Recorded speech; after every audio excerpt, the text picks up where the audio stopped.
Hello, everybody, and welcome back to my channel. If you're new here, welcome. I'm Amber Rose, also known as the Religious Hippie. You could basically follow me on any social media platform, or you can go straight to my website at thereligioushippie.com. So today's live stream, I have been getting a lot of requests to kind of talk about this, and I was debating whether or not I should because, to be honest, I didn't really see anything wrong with what he was saying or anything, but there were some people that were like, oh, I don't know, like, I'm not sure what, and they wanted my take on it. So I'm just going to talk to you guys about that today. Also, I apologize for being slightly late. I ran downstairs to make myself an iced coffee because I just got back from Stations of the Cross. And I realized by the time I got back and everything, it was literally 3:58. And so I was like, sorry guys, I need my iced coffee. So here she is, the iced coffee. It's Stokes iced coffee, the espresso blend, with a tablespoon of maple syrup and a splash of raw milk. So that's usually my go-to when it comes to these types of things, and that's what I'm doing. Well, Clay, I'm drinking coffee for the both of us. So I might have made this one a little too sweet. Hopefully the audio doesn't give us issues today either, because I know that was a problem yesterday or 2 days ago. I'm losing track of time here. But I feel that. Okay, we're gonna drink coffee for everyone today because everybody needs a little pep in their step today. It's actually a beautiful day outside, which I was so grateful for because yesterday was a little bit rainy and cloudy. It was beautiful after that, but by that time it was just, I don't know, I was tired. I was like, it's fine, whatever. So yeah, all the fun stuff. But I will now get into the topic today. Hopefully everyone's here who needs to be here or wants to be here. It's all by God's plan, of course, for whoever watches my videos. But I did a little outline here because you guys know that sometimes my live streams are very direct and like, okay, this is what we're talking about. And other times they're loosey-goosey. I go on tangents. We do Q&As. You know what I mean? But today I specifically wanted to hit on a couple points here. You guys are free to disagree with me, but as always, please be respectful because we can disagree and still be respectful. And that's something that a lot of people tend to forget in society today. So I wanted to just kind of talk on Butker's speech that he did at a Catholic university, and he himself is also Catholic. And if you guys have not watched or listened to his speech yet, you can do that after this live stream. I kind of go over it anyways, at least the points that the media are dragging him through the mud for. So you can watch it later. But most of us already watched it when, it aired. So, yeah. So let's just kind of get started here. First of all, to me, none of his points were misogynistic or anti-woman. I'm just going to throw it out there. I think he hit the nail on the head. And I feel like when people get upset about somebody who's speaking truth, right? I think there were some parts that were a little bit, like somebody commented earlier, out of context. I agree with that. There were some parts maybe, but we're not talking about those parts right now. But to me, I feel like the people who feel attacked from Butker's speech feel conviction and they feel guilty about where their life is right now and how, they're kind of just following what the world tells them to do, and they're empty, they're lonely. And Butker was simply stating that tons of women fall into the lie that holding off on marriage and girl bossing and fulfilling your career, pursuing your career, will lead them to fulfillment, and that's a lie. And it's just something that he was stating because if you guys remember, do you guys remember when there was a huge trend of women posting videos of themselves crying and being so upset because they followed what the world wanted for them. They, they pursued their career and the system lied to them. They said, oh, you're going to be so fulfilled. Like you can wait until you can wait for kids and you can wait for marriage, but you need to focus on you and your career and da da da da da. Remember that?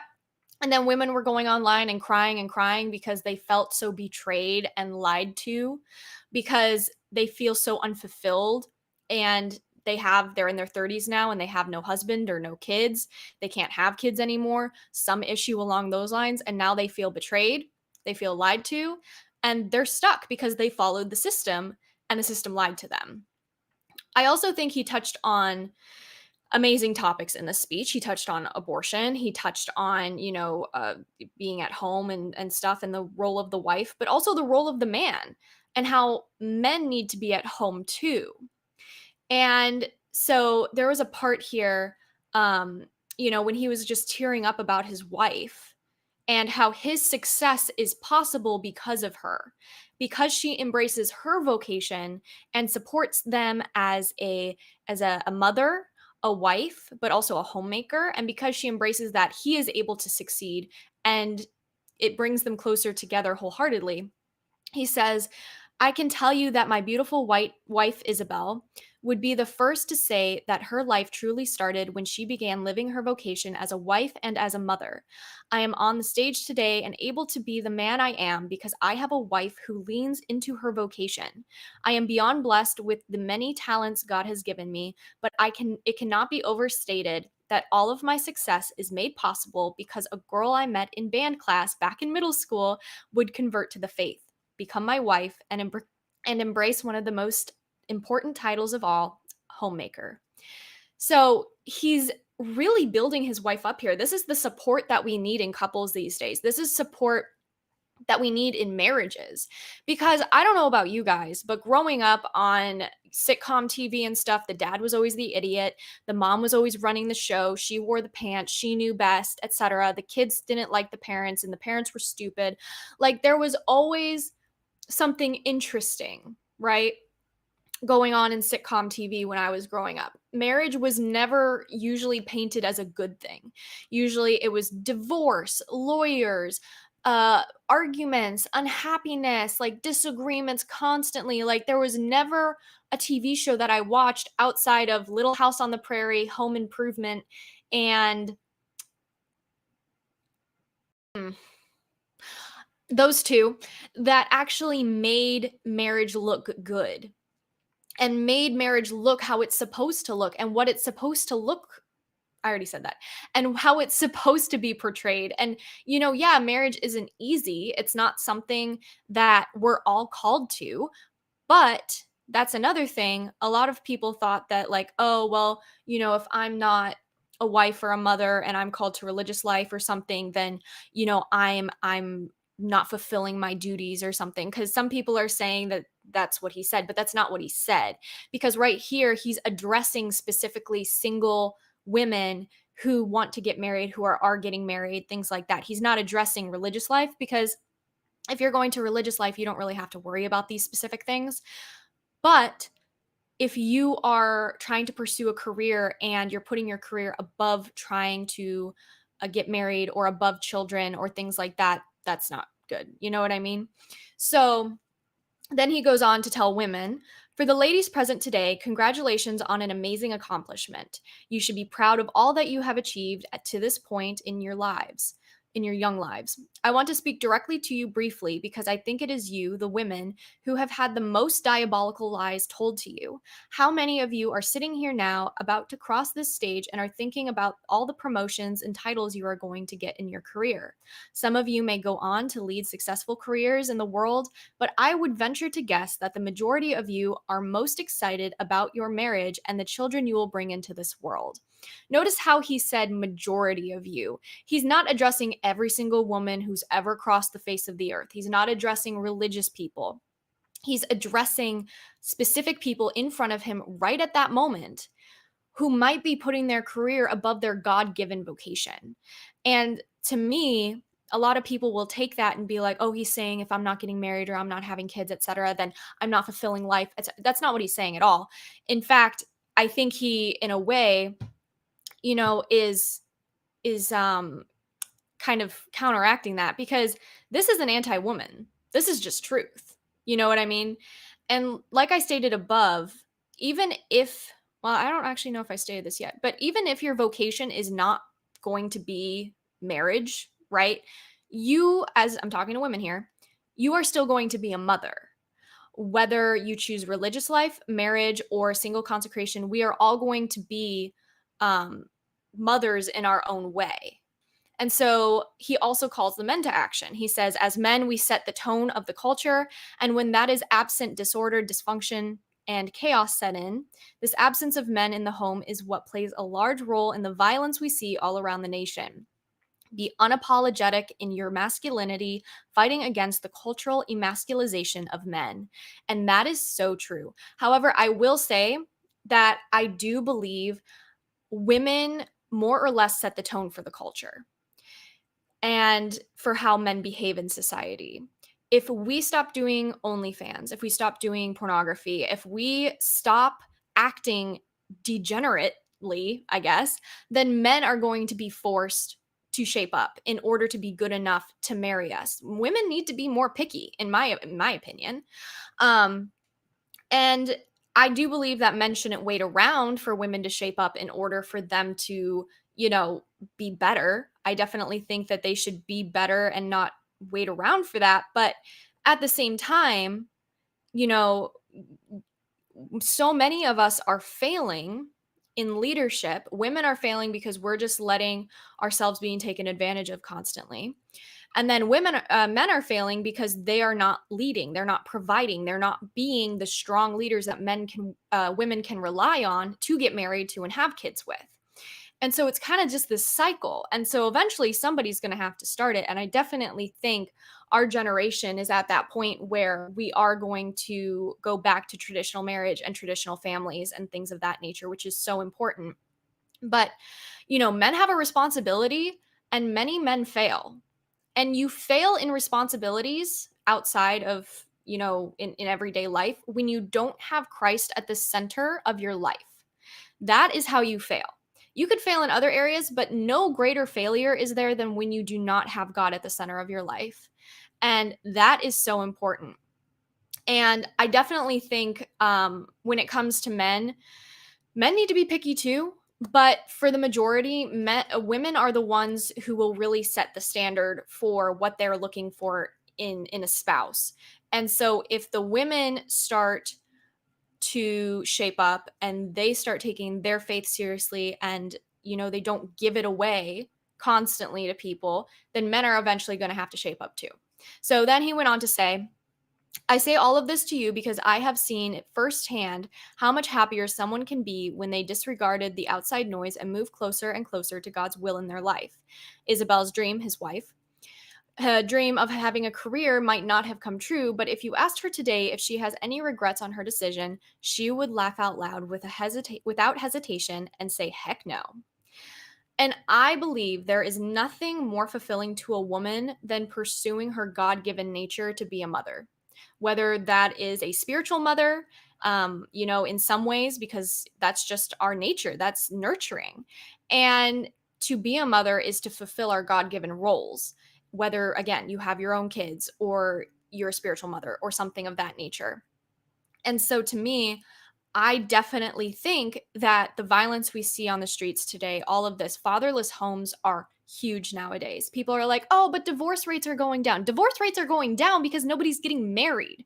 You don't have a correct statistic because people are just living together now. And then when you live together before marriage, most of the time it doesn't work out. I knew a girl who whose mother emailed me. It was a long time ago, but basically her daughter and her daughter's husband, whatever, were living together for 6 years. And then when they got married, their marriage only lasted for 3 years and then they got a divorce. Living together before marriage statistically leads to divorces later on in life. So I definitely think that, when it comes down to it, we need strong marriages, but you're not going to have strong marriages unless your foundation of that marriage is on Christ, right? It takes 3 to get married, as Archbishop Fulton Sheen said. You need to have the spiritual graces. You need to have the sacraments. If you don't have any of that, your marriage is basically not valid in a lot of ways. If it's not in the church, I mean, it's valid in the eyes of the state, right? But it's not valid in the eyes of God. And so it's very interesting to see how this decline in the nuclear family has led to this violence, this promiscuity. Like, women, the amount of pornography that I just see every single day, just out and about, like, it's so normalized. And you think about the kids that are being introduced to that, who are witnessing this at such a young age. And it's heartbreaking because their childhood is being ripped away from them. I went through this when I was in orchestra and I met a boy who introduced me to pornography, and I was 11 years old. I was 11, and nowadays kids are being introduced to pornography at younger ages, sometimes 8 years old. So for me, I had to carry that heavy secret, and I did for many, many, many, many years. Actually, still till this day, a lot of people don't know that I went through that. And I think especially when he introduced me to it, it was something that was supposed to be normal. It was something that, oh, this is just what everyone's doing, like this is just what we do now. And, all the sexual revolution and whatever. Like, it was supposed to be normalized. It was just something that everybody did. And it should be fine sending nudes and sending pictures back and forth. And you should be completely fine having sex outside of marriage. Like, it shouldn't affect you at all. And if it does affect you, you're a wimp. No, it actually affects us. Like, the amount of hormones that are released during sex, all of that stuff, it affects us. And it affects women a lot more than it affects men. I highly suggest you guys should read How to Find Your Soulmate Without Losing Your Soul by Jason Everett and his wife. I think her name's Crystal or something, or Christine. I forget her name. You guys have to read that book if you guys are looking for a spouse, because in that book, they kind of go over all the situations that you should not be put in while dating. If you're put in any of those situations while dating, your spouse probably, or your boyfriend or girlfriend probably is not ready to get married, and you need to have hard conversations with them. They don't go into like the whole, oh, you just need to break up with them and move on. They talk about, okay, here's some hard conversations you can have with them because this obviously needs to stop. Thank you, Kevin. Kristalina is her last name, Everett. But, they go through, okay, well, you don't necessarily have to break up, but these boundaries need to be met. Like, you guys have to set these boundaries. Otherwise, this isn't going to be a fruitful marriage if you guys decide to get married. And the amount of people that I see who would rather be like literally miserable in a relationship than single is insane, because they don't know what to look for. They don't know how to have these hard conversations. And so that book was very helpful for me, because it kind of led towards a lot of difficult conversations with a guy I was dating at the time. And just through having those hard conversations and realizing that we could not have a hard conversation without a blow up, like, it just defensiveness, constantly accusatory, etc. And, he had a lot of purity problems, and a lot of guys do these days, but I said, basically, if you want to get married, like, you have to convert to the faith and you have to get rid of these things. And he told me he did not convert to the faith. He told me he was interested in it, and he told me he quit all of that stuff, but he didn't. He instead kept it from me. And I ended up finding out a few months later, and I was like, absolutely not. Like, I'm sorry. I gave you an ultimatum. I gave you a specific, like, and also hiding it. Did you not think I wouldn't have found out? You know what I mean? So with this book, again, for those who just popped in, it's called How to Find Your Soulmate Without Losing Your Soul. I was able to have those difficult conversations and find someone who really did have my best interest at heart. And we were able to have hard conversations. And now we're getting married. So yeah, it was just a very helpful book. But anyway, point is, I don't think what Butker was saying was out of line at all. I know a lot of people said that some of the stuff he said was kind of out of context. And I mean, I kind of agree with that. I mean, he was congratulating women on graduating with these degrees, but then at the same time telling them not to like pursue, not to pursue, but, kind of telling them like, oh, you should be pursuing motherhood more. But I will say that there's nothing wrong with working as a woman. If you're a single woman and you're working and there's nobody in your life has come into it, God hasn't sent you anyone yet, you're not dating, etc., and not dating because you don't want to date, but just nobody's come around yet, then yeah, obviously pursue your career. But As soon as you find a spouse, your spouse should be your number one priority. And then after your spouse, your kids. It should go God, spouse, kids. That's the order it goes in. If God is not at the center of your life, then everything else crumbles. Everything else falls apart. And if you're not taking care of your spouse and you're not taking care of your spouse's needs and your relationship needs, your kids are going to suffer. And it just goes down the line. So it's best to keep it in that order: God, spouse, kids. And your kids will be better for it. A lot of people are like, oh no, I have to put my kids first. Da, da, da, da. It's like, no, kids are fine for the most part. I mean, obviously, if it's a huge necessity, yeah, but little Timmy doesn't need another matching pair of pajamas. You guys need to go on a date night. You know what I mean? So you don't need to spend $40 on matching PJs when you can spend $40 and go on a date. You need to prioritize, and your priorities should be in that order: God, spouse, kids. Anyway, but when you have a family, and I get this question all the time, women constantly ask me, like, oh, well, what if I want to work and I have kids, etc. If you're getting married, that is your vocation. That should be your number one priority. If you're working and the house is suffering, your spouse is suffering, your kids are suffering, you are not fulfilling your duty, and that's actually sinful. I wasn't talking, but I was, no, yeah, Father Ripperger said it. So I love Father Ripperger, and sometimes I think it can be a little harsh here or there, but for the most part, if your family is suffering, if your vocation is suffering because you selfishly want to pursue a career, that's sinful. That is not okay. You made a commitment to your husband. You made a commitment to your children. And if they're suffering, dinner's not on the table when your husband gets home after working a long day, and obviously people, go back and forth. I know Max is a way better cook than I am, so I'm sure he's going to be cooking a lot. So there's like things you work out with each other. But if you're constantly arguing with your spouse, if your kids have behavioral issues and are suffering in school, etc., and they shouldn't even be in school, in my opinion, we just did a whole live stream about homeschooling before this video, so go check that live stream out. But if your vocation is suffering, you are not doing what is proper to your state in life, and that's not okay. If for some reason, let's say,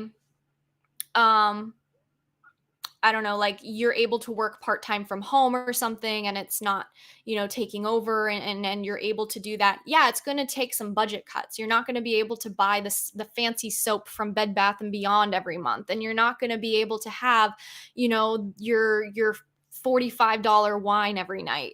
Okay, depending on what it is. There are budget cuts that need to be taken, especially in a one income household, and it's not always possible these days. I understand that. But if it is possible and you actually sit down and look at your expenses and you look to see, okay, well, maybe we can make this work if we cut down on this, if we start budgeting this, if I don't go out and buy new outfits every single time the kids and I need to go somewhere, or, things like that. There are ways you can budget. And for some people, it's actually impossible, but that's a very small few. There are, I guess, I don't know, with inflation these days, maybe it's a little higher these days. And so I definitely think that when it comes down to it, a lot of women prioritize the wrong thing. And they don't realize that until they're older. Either they pursue their career and they hold off having a family or a husband, and then they don't have one, and they realize later in life they're alone and they become bitter because of it. That's happening so often right now. And then not just that, but then on the other spectrum, if she has a family and kids, etc., and they're all suffering because she wants to pursue her career, and then that's not good either. There's on both the spectrums. So I don't think it's wrong for women to have a job, but at the same time, being a homemaker is a full-time job. And if you commit to marriage, in a way, you're committing to being a homemaker. And then women get really upset when the husband comes home after a long day and she's also been working a long day and nobody wants to cook and nobody wants to take the kids to practice. And there needs to be a balance. And as a married couple, you need to tag team. You guys need to make sure that you are doing what you can for your own relationship for the betterment of your children. And if your children are suffering, there's something wrong. Not like suffering as in like, oh, they can't have ice cream, but suffering as in, they're having extreme emotional issues. They're depressed. They're overworked. All these things. And I talked about this in my previous live stream, how 3-year-olds have been diagnosed with depression. 3-year-olds are being diagnosed with depression these days. That's a problem. That is a huge problem. And so one of the videos, actually, I don't know if I can show you guys the video, but I'm going to play it for you on here as best as I can, because this little girl talked about, basically put into words exactly what, I think kids are trying to express but can't. And so I'm going to try and see if I can play this. Hang on. Okay. I'm going to put this, but I'm going to hang on. Okay. I just have a really strong connection to you, and it feels so good in my heart. And it's just, I don't know, I feel like I just need you right beside me, and I need to actually know that I can go to when I need you. You just need your mama. Yeah. Yeah. I just have a really strong connection. They need their mothers. Kids need their mothers. And I 100% agree that, they need to stick to extended family too, because at this point, like you said, Gil, people need to work. Totally understand that. But aunts, uncles, cousins, grandparents, etc., like being able to rely on family is a lost thing because people move so far away. There's no family around, there's no help. And then that also causes stress in the families. The name of the video is, it's called, so they're called Chasing Wild _. So it's like, oh, come on. There you go. It's like that, if you guys can see that. Okay? So, all I'm saying, kids need their mothers. Kids need their dads too. But it's ordered when the dad goes outside the home to work, right? Because that's how it's, well, not really. I mean, I guess back in the old days, there used to usually be farms, and the kids used to work with the dad on the farm. So technically, kids also need more attention and more time from their dads, because in a study done, and I forget, I mentioned it again in my last video, in a study done, it was stated that to have personal time, like one-on-one time with your kids, parents these days, mothers only have 2 hours of one-on-one time with their kids, like actual talking about their day. How are things going? This doesn't include like eating, sleeping, bathing, whatever. And then for dads, it was only an hour and a half every single day they were spending with their kids with quality time. Honestly, I beg to differ that it's even lower than that. Especially when I go to the park and I see the amount of parents that take their kid to the park, but then sit on their phones. Now, don't get me wrong. I've also been guilty of this sometimes because the kids are off playing, and it's like, I don't have kids of my own, but I'm a babysitter. Kids are off playing, and I'm like, okay, well, I'm going to text my friend back then because, they're off playing. But as soon as they need me, it's like, boom, I'm there. I'm like, you want me to do the monkey bars? I'll do the monkey bars. You want to hang out? I'll hang out. It doesn't matter. But if they're distracted, I'm going to catch up on work a little bit. So it's very interesting to see how much kids are really impacted by the absence of their parents, and how being raised by strangers 8 hours out of their day every day is impacting them. And not just that, but they're being raised by kids basically their own age, because the only authority figures are teachers. And then they realize very quickly that they outnumber the teacher, and they have no respect for authority or for their teachers, etc., because the teachers are just constantly trying to control the kids and tell them what to do, and that shouldn't be the teachers' jobs. But the parents don't take the time to raise the kid properly, and it's very difficult. A great example of this, a few years ago, I babysat this one family, and I only babysat them once because I couldn't do it. And it was a really long time ago, but the father was absent. The mother was a businesswoman. She constantly worked, da da da da da. They had 3 kids. And I have never, ever had so many issues with authority, listening, etc. Like there were these kids, very sweet kids in general. Unfortunately, they didn't have good parents. And so they were used to running wild. And the boys would drop kick each other, not drop kick, but like, you know how they like, one would lay on his back like airplane mode, and then the other one would lay on top of him and you just like launch him. And I'd be like, oh my goodness. Not just that, but I would have to walk them to and from school, and they would run out into the middle of the street because I told them not to. Like, it was a dangerous situation for me because the kids could not listen or recognize authority. And because their dad wasn't around, right? So then I have these friends who, she's pregnant and she has another little baby on the way, and she has one currently, and he is just the cutest little, he is so cute. I love him. He is the sweetest little baby. And I hung out with them on Sunday 2 weeks ago, and he was running around and he was crazy, and he was just like the sweetest little thing.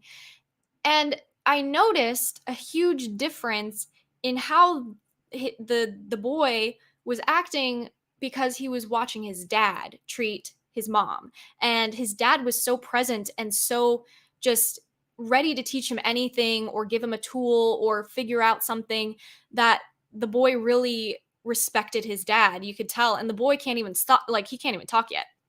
He's like a year old, and he's trying to imitate his dad. And it's interesting to see the kids who have a dad present and those kids who don't have a dad present. And, I kind of look at Travis Kelsey, whatever, and Taylor Swift. And, I did a whole video about Taylor Swift already. I don't have to rehash all of that. But Travis graduated, and he drank an entire beer on the stage promoting alcoholism and drinking and all this stuff. And now he's dating Taylor Swift, and they're not married yet, even though they said, oh, there's rumors of marriage or something. If there's rumors, just get married. You know what I mean? Like, or rumors of engagement. Just get engaged. If there's rumors that the media hasn't actually made up, why make rumors? Just actually do it. And then on the other side, there's Harrison Butker, who has 2 kids. I think another one's on the way or something like that. I don't remember exactly. He's married, he's Catholic, and they have a strong, solid marriage. And he travels for work a lot because he's a football player, And so to me, I'm like, the choice is obvious. Obviously, I would want to um, follow somebody more like Butker than I would Kelsey, because we just see that in his behavior and how he treats women and the commitment level too. And so it's like, if we constantly are like Taylor Swift and choosing bad men, there's an issue there, right? But if we take the time to actually figure out, okay, what are we worth? And, finding men who are strong in their faith, who are leaders. I dated a guy, and when I broke up with him, he was like, well, what could I have done differently? Like, can you just tell me? And I told him, I was just like, you're not a leader. And that is something I continuously asked you for, but instead you continuously kept coming to me for every single decision ever. It was everything I wanted to do. It was always me. It's like, oh, you want to go get ice cream? Okay, we'll drop everything and go get ice cream. I'm sorry, but I don't want to be told yes 24/7. And a lot of women, unfortunately, aren't like that. But I'm okay with being told no. And in fact, I kind of want to be told no once in a while. I don't want every little thing because it gets annoying after a while. I hated that whole like being coddled almost. I hated that. I wanted to be led. I wanted to be like, oh no, this is what we're going to do. I wanted to stop planning the dates. I was so tired of planning all of our dates. I was so tired of planning everything. I was tired of it all. I was tired of just being the leader and wearing the pants in the relationship. And I told him over and over again, I'm like, you need to wear the pants. You need to be the leader. And every single time he couldn't do that. And so when I told him, hey, you're not a great leader, and I think that's something you need to work on for the next relationship, he said, oh, but my mom says I'm a good leader.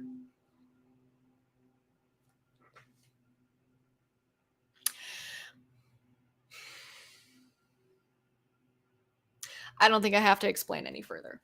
So Anyways, you need someone who's going to be a good leader. And I recognized that this guy was not going to be a good leader. And I told him, because men need to be told these things by women.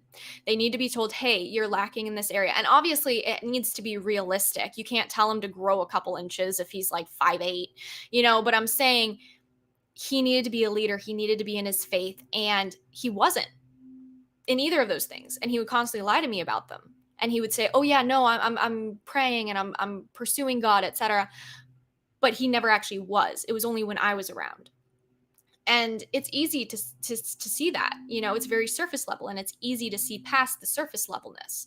And so when I saw past it and I told him, like, you need to be stronger in your faith and you need to be a better leader, etc., 99% of the time he'd always answer with, oh, but my mom says I'm a good leader. Oh, but my mom. That's an issue in itself, is bringing your mom into it when you're in your 20s.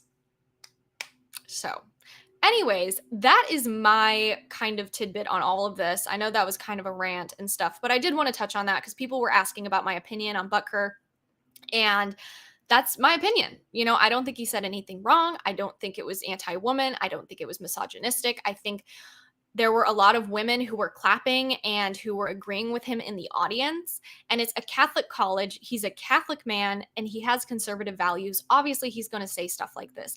Like, did they want him to say, marriage sucks and my wife's the worst and our kids are so annoying and you need to pursue your career because marriage will never no, like, he's speaking truth. And the fact that people are trying to get him dropped from his I don't know what team he's a part of, but the fact that they're trying to get him removed from his team is insane to me. We can't, and this is what happens when the trophy kids grow up. The ones who are always like, oh, participation trophy kids.